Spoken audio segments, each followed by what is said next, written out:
ஹர ஹர சங்கர ஜய ஜய சங்கர ஹர ஹர சங்கர ஜய ஜய. சிவபெருமானுக்கு உகந்த விரதங்களில் பிரதோஷ வழிபாடு மிகவும் முக்கியத்துவம் வாய்ந்தது.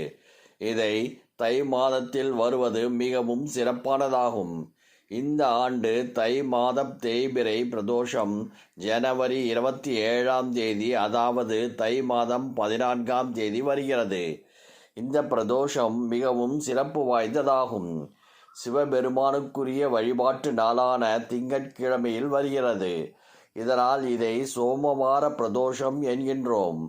பிரதோஷங்களில் சனி மகா பிரதோஷத்திற்கு அடுத்தபடியாக மிகவும் சிறப்பு வாய்ந்ததாக சொல்லப்படுகின்றது.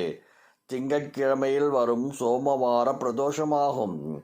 நம்முடைய மனதில் தோன்றும் பல்வேறு சிந்தனைகளுக்கு சந்திரனே காரணம். அதனால் சந்திரனை பிறையாக சூரிய எம்பெருமான் இந்த நாளில் தரிசிப்பது அளவில்லாத நன்மைகளை தரும்.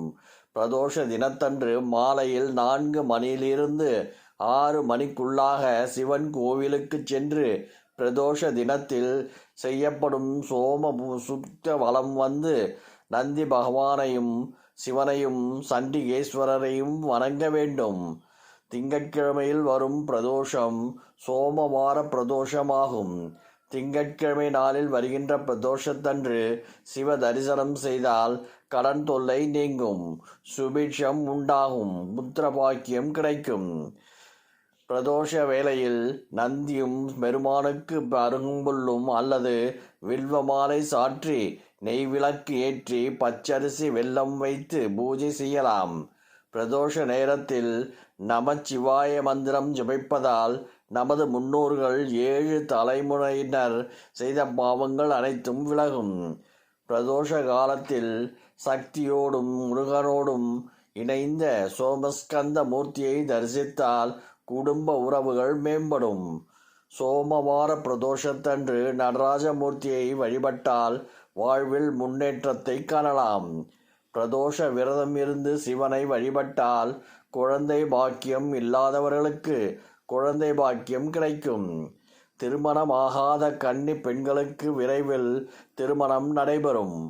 வறுமை நீங்கி செல்வம் பெருகும். மேலும் தொழில் மேன்மையடையும். கடன் பிரச்சனை தீரும். போட்டித் தேர்வு எழுதுபவர்களுக்கு எளிதில் வெற்றி கிடைக்கும்.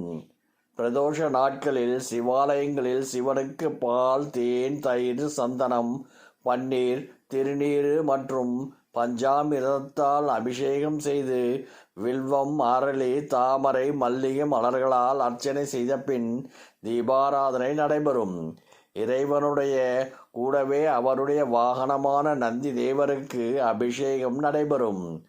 இவருக்கு எண்ணெய், பால், தயிர், சந்தனம், இளநீர் போன்றவற்றை அபிஷேகத்திற்காக தரலாம்.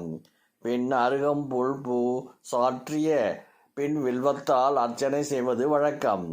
நந்தி தேவரது தீபாராதனைக்கு பின் மூலவரான லிங்கத்திற்கு நடக்கும் தீபாராதனையை நந்தியின் 2 கொம்புகளுக்கிடையே பார்த்து தரிசிக்க நம் தோஷங்கள் நீங்கி நன்மை உண்டாகும். ஹர ஹர சங்கர ஜய ஜய சங்கர ஹர ஹர சங்கர ஜய ஜய